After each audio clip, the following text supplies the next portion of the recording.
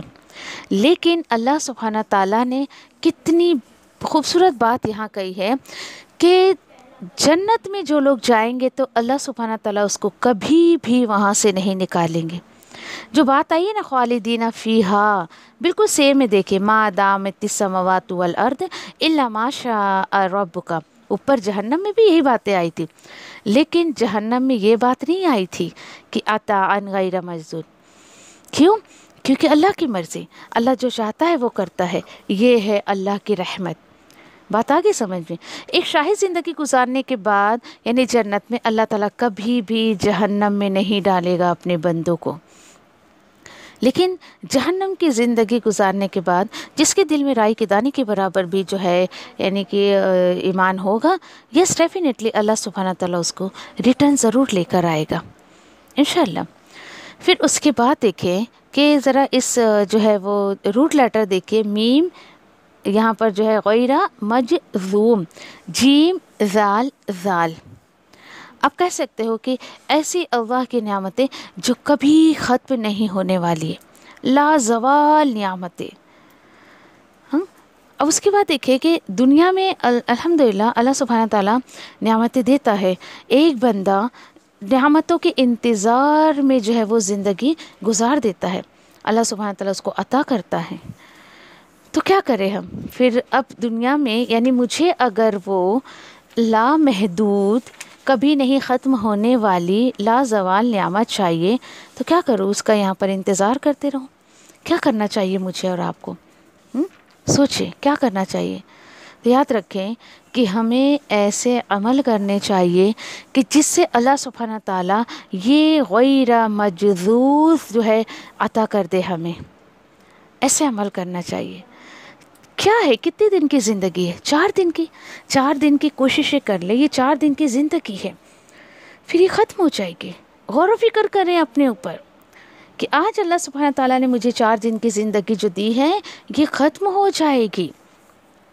خود کو اس چیز کا جو ہے احساس دلائیں کہ کیا ہوگا، یہ زندگی ختم ہوگی تو بھئی مجھے خود حساب لے لینا ہے اپنا. بھی میں خود اپنا محاسبہ کر لوں کہ میں کس طرف جا رہی ہوں. کیا میری دنیا کی کوشش جو ہے یہ غیر مجذوذ کے لیے ہے؟ کیا میں اس کو جو ہے پانے کی کوشش کر رہی ہوں؟ یہاں انتھک کوشش کرنی ہی پڑے گی. یاد رکھیں کہ اب کیسے ہم پہنچے، سوال اٹھتا ہے کہ میں کیسے اس کا حصے دار بنوں، میں کیسے وہاں تک پہنچوں. تو دیکھیں کہ دنیا میں ہم جو یعنی کہ نیکی کے مواقع پاتے ہیں، اللہ سبحانہ تعالیٰ جو ہمیں دیتے ہیں، بس ایک کام کریں، اس کو بڑی ایمانداری سے، اخلاص کے ساتھ، بغیر کسی مطلب کے کرتے جائیں. اور اللہ سبحانہ تعالیٰ بھی اپنے وعدے کو پورا کرے گا، اللہ اس عطا کو نہیں روکے گا. یاد رکھیں یہ غیر مجذوذ جو ہے نا، یہ جو ہے کہ اس کی کوئی لیمیٹیشن نہیں ہے، اس کو زوال نہیں آئے گا. تو بھائی جب مجھے وہ نعمت چاہیے نا، یہ غیر مجذوذ کی کبھی نہیں ختم کرنے والی وہ عطا اگر مجھے چاہیے، یاد رکھیں کہ مجھے اور آپ کو پھر یہاں تھکانا پڑے گا، خود کو کھپانا پڑے گا. تو بھائی میرے کام کی بھی کوئی لیمیٹیشن نہیں ہونی چاہیے. اللہ کے دین کا کام کرنے کے لیے پھر مجھے تھکنا نہیں چاہیے. یعنی یہ میں سوچ لوں نہیں بھائی میں بہت تھک گئی ہوں اب مجھ سے نہیں ہوتا ہے، ان تمام چیزوں کو بھول جائیں، چھوڑ دے ایسا کہنا۔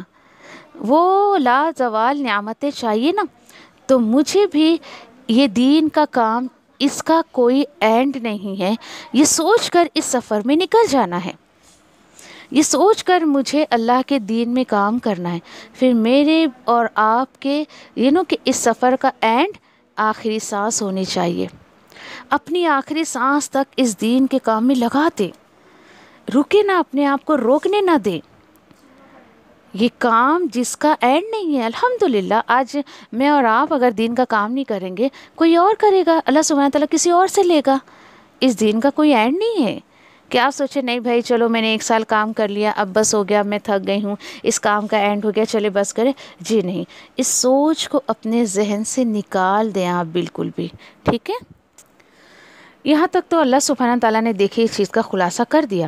پھر آیت نمبر 109 میں اب یہاں سے لے کر آگے پوری سورت جہاں تک ختم ہو رہی ہے تو نبی کریم صلی اللہ علیہ وسلم سے مخاطب ہو کر اللہ سبحانہ تعالیٰ کہتے ہیں فَلَا تَكُ فِي مِرْيَةٍ مِّمَّا يَعْبُدُ هَؤُلَاءِ۔ کیوں ایسا؟ کیونکہ ما يعبدون الا كما يعبد آباؤهم من قبل وَإِنَّا لَمُوَفُّوهُمْ نَصِيبَهُمْ غَيْرَ مَنْقُوصٍ۔ تو اے نبی کریم صلی اللہ علیہ وسلم آپ اس شک میں نہ رہیں، کس شک میں نہ رہیں آپ؟ کہ ان کے پاس بھی کوئی طاقت ہے۔ کس کے پاس؟ یعنی آپ اس گمان میں نہ رہیں کہ جنہیں یہ سب پکارتے ہیں، جن کی یہ سب پوجا کر رہے ہیں، اللہ کو چھوڑ کر جنہیں یہ پکار رہے ہیں ان کے پاس کوئی پاور ہے، ایسا مت سوچیں آپ۔ کیوں ایسا؟ کیونکہ اللہ تعالیٰ فرماتے ہیں نہیں ایسے عبادت کرتے ہیں مگر ویسے ہی جیسے عبادت کیا کرتے تھے ان کے بڑے لوگ، ان کے باپ دادا اس سے پہلے۔ اور اللہ نے کہہ دیا کہ دیکھو یعنی ان کا حال کیا ہوگا، بے شک ہم ضرور پورا دیں گے انہیں ان کا نصیب کا حصہ بغیر کسی کمی کے۔ یہ بدبختی ہے، دیکھیے ان کے، یہ بدبختی ہے۔ آپ ایسا مت سوچیں کہ یہ لوگ بہت ٹھیک کام کر رہے ہیں، بہت اچھا کام کر رہے ہیں، یہ اللہ سبحانہ تعالیٰ بول رہے ہیں۔ کیوں ایسا؟ کیونکہ یہ تو سارے کے سارے لکیر کے فقیر بنے ہوئے ہیں، یہ کیا سمجھ رہے ہیں کہ ہم بہت اچھا کام کر رہے ہیں، جی نہیں۔ اللہ سبحانہ تعالیٰ یہ بات بتا رہے ہیں آپ صلی اللہ علیہ وسلم کو کہ جس طریقے سے انہوں نے توحید نہیں سیکھی نا تو شرک کرنا بھی انہیں نہیں آتا ہے، یہ بھی نہیں انہوں نے سیکھا ہے۔ یہ جو ہے اللہ کا حق نہیں دے رہے ہیں، تو آپ کیا سوچ رہے ہو کہ یہ شرک کر کے اللہ کا حق نہیں دے رہے ہیں اللہ کو، تو یہ بتوں کو بھی تو کون سا پورا حق دے رہے ہیں؟ کیا دلیل ہے اس بات کی کہ یہ جنہیں اللہ کو چھوڑ کر پکار رہے ہیں انہیں پورا حق دے رہے ہیں؟ جی ہاں، بلکہ ان کا تو حال یہ ہے کہ یہ نہ بتوں کو پوری حق دے رہے ہیں، نہ یہ اللہ کو پورا حق دے رہے ہیں، بلکہ یہ تو بالکل اپنے باپ دادا کی بس ایک بات ہے جس کو وہ فالو کرتے چلے آ رہے ہیں، ایسی ہے نا۔ اور وہ کیا ہے کہ یعنی کہ دیکھیں آپ کہ آج کا شرک کیا ہے، اگر ہم اس چیز کو سمجھنا چاہیں تو آج کا شرک واقعی جو مسلمان مانتا نہیں ہے وہ ہے اندھی تقلید، اندھا دھن آنکھ کو بند کر کے بھیڑ چال چلنا، اور جو ہے یعنی کہ اپنے باپ دادا کے طریقوں کو فالو کرنا۔ جس طریقے سے دیکھیں کہ آج کے مسلمان کہ رسمی مسلمان ہیں، شرکیہ مسلمان ہیں، یعنی اس نے آج کل بھی یعنی تہواروں کو یا پھر کچھ دنوں کو اپنے لیے رسومات کا ایک سورس بنا لیا اس نے۔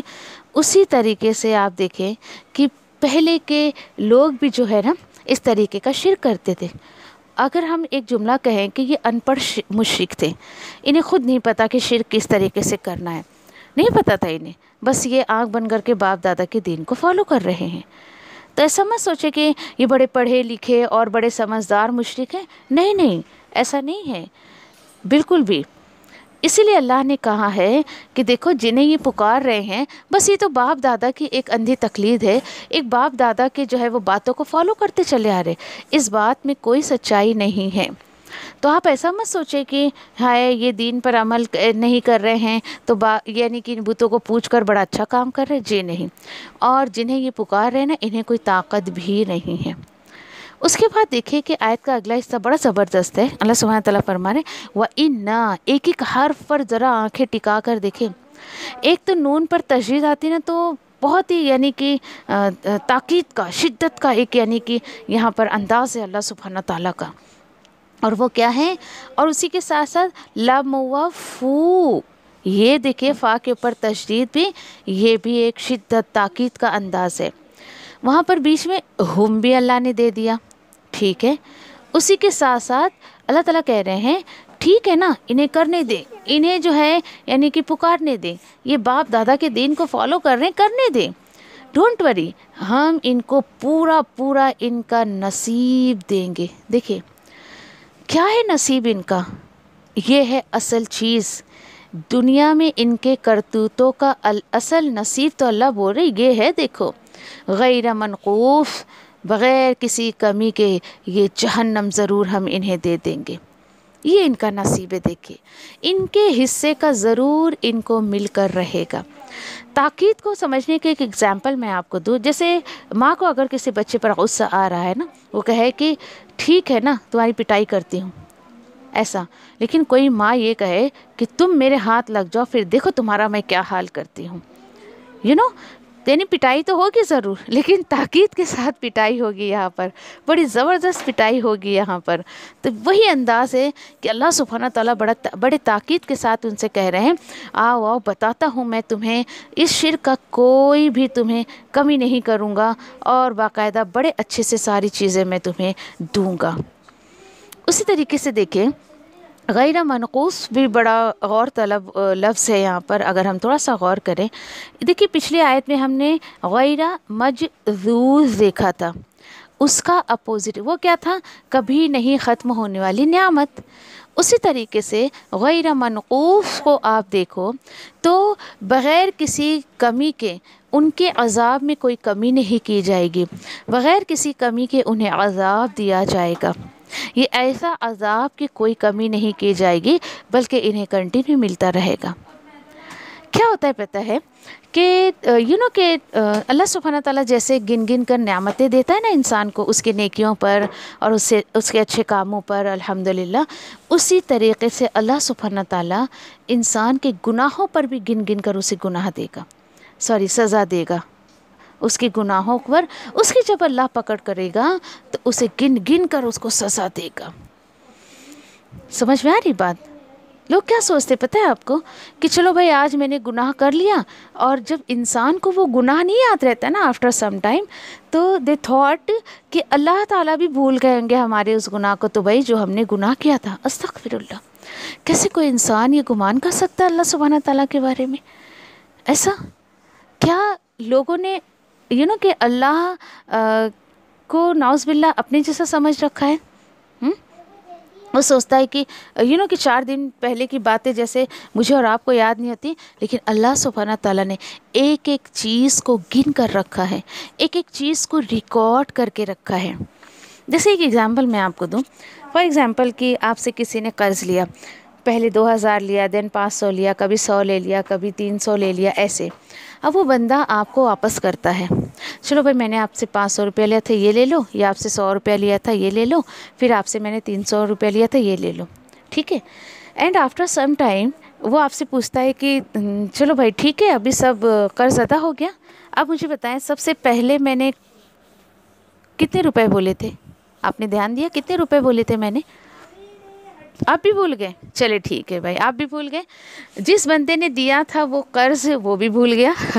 2000 لینے والے نے واپس نہیں کیا، اور خیر کہ جس کو دینا تھا نا وہ 2000 اس نے دیا نہیں، لیکن جس کو لینا تھا نا پیسے اسے بھی نہیں یاد رہا کہ کبھی میں نے اسے 2000 روپے دیے تھے، کیونکہ وہ بھی بھول گیا. انسان ہے نا بھولنے کی، خیر یہ تو انسان کے پاس ہی پاور ہے نا بھولنے کا. ٹھیک ہے چلے. اب اس کے بعد کیا ہوا، کچھ ٹائم کے بعد آپ اپنے گھر کی صاف صفائی کرتے ہیں، اور وہ بندہ بھی اسی طریقے سے صاف صفائی کر رہا ہے، اور اس کی ڈائری اس کے ہاتھ لگ گئی. اچھا اس سے پہلے دیکھیں کہ سب لینا دینا ہو گیا، اب آپس میں وہ بات بھی کر رہے ہیں، اچھا ٹھیک ہے بھائی آپ کا قرضہ ہو گیا، سب میں نے ادا کر دیا، وہ بھی بولتا ہاں ٹھیک ہے سب دے دیا آپ نے، چلو اچھا ٹھیک ہے کچھ کمی بیشی رہ گئی ہے گی یا کچھ کم زیادہ ہو گیا گا تو معاف کرنا، ہاں چل بھائی تو بھی معاف کرنا، ہو گیا ساری باتیں۔ چلے کچھ ٹائم کے بعد آپ کے ڈراور سے خیر وہ بندے کو ایک اپنی پرچی ملتی ہے کہ بھائی اس کو تو میں نے پہلے 2000 دیے تھے، پھر میں نے اس کو 500 دیا تھا، پھر میں 100 دیا تھا، پھر 300 دیا تھا، تو اس بندے نے تو مجھے 2000 واپس ہی نہیں کیا۔ بات آ رہی سمجھے؟ یہ ہے دیکھیے، یہ ہے کہ اسی طریقے سے یعنی کہ وہ بندہ اب وہ بندے کو بولے گا جائے گا تو کیا وہ یقین کرے گا؟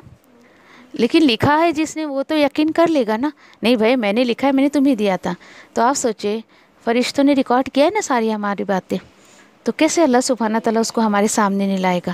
ایک ایک چیز میرے اور آپ کے سامنے آئے گی۔ کوشش کریں یہیں پر رو دھو کر اللہ کے حضور میں توبہ استغفار کر لیں۔ اگر کوئی ایسی شرک یا کام یا کوئی ایسی نافرمانی کا کام، اللہ کو ناراض کرنے کا کام اگر ہم سے ہو گیا ہو تو اللہ سے دعا کرے اللہ ایسے لوگوں میں شامل نہ کرے کہ ایسی کیٹیگری میں ہم آئے، ہر دھرمی پر رہیں، ہمیں کچھ فرق ہی نہ پڑے کہ ہم کیا کر رہے ہیں کیا نہیں کر رہے ہیں۔ تو مجھے امید ہے کہ ان آیتوں سے آپ نے بہت کچھ سیکھا ہوگا اور اس پر جو ہے اس کو اپنے آپ کو سدھارنے کی کوشش کریں گے۔ رو رو کر اللہ سے یہی کہ رو دھو کر اللہ سے مانگے اللہ مجھے اس حال میں موت آئے کہ تم مجھ سے راضی رہے، اللہ مجھے اس حال میں موت دے کہ میرے سارے گناہ معاف ہو رہے ہوں یہیں پر، ہے نا؟ دعا کرے اللہ سبحانہ تعالیٰ سے ایسے۔ الحمدللہ، جزاکم اللہ خیر، وآخر دعوانا الحمدللہ رب العالمین، سبحان اللہ وبحمدہ، سبحانک اللہم وبحمدک، نشہد ان لا الہ الا انت، نستغفرک ونتوب الیک، ربنا تقبل منا انک انت السمیع العلیم وتب علینا انک انت التواب الرحیم، آمین یا رب العالمین۔ السلام علیکم ورحمۃ اللہ وبرکاتہ۔